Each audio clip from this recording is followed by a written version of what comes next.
Pethau drwy, a dyma cariad, a da ni wedi gwneud 8 fideo Pethau Positif ar gyfer cyfnod caled. Dyma'r ail fideo, a heddiw da ni'n canolbwyntio ar pwysigrwydd anadlu. Y peth cyntaf bydd babi'n ei wneud wrth gyrraedd y byd ydy anadlu.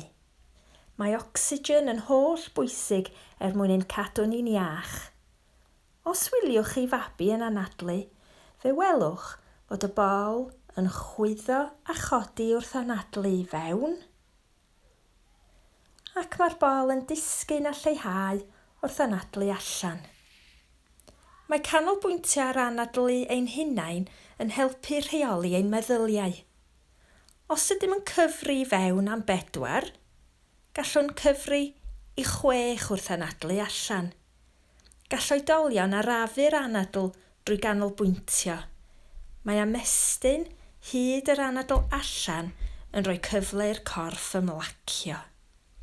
Anadlu i fewn am 4, 2, 3, 4, ac anadlu allan 2, 3, 4, 5, 6. Mewn cyfnod pen da ni'n pryderu ac yn poeni am bethau, mae yna lot o tensiwn yn gallu bod yn y corff. Ac os da ni'n anadlu mewn, da ni yn paratoi ar gyfer gweithred, a dyn wrth anadlu allan, mae'r corff yn cael cyfle i ymlacio. Breathe in for action, breathe out for relaxation. Anadlu i fewn cyn gweithredu, ac anadlu allan, a mae'r corff yn ymlacio. Mae canolbwyntio ar yr anadlu yn helpu ni fod yn y presennol, ac yn aml iawn os fedrwn ni fod yn y presennol, da ni'n teimlo'n fwy diogel. Un tric da wrth trio rheoli'r anadlu ydy anadlu fewn wrth i'r bys symud i fyny, ac anadlu allan wrth i'r bys symud i lawr. Anadlu fewn, anadlu allan. Anadlu fewn, anadlu allan.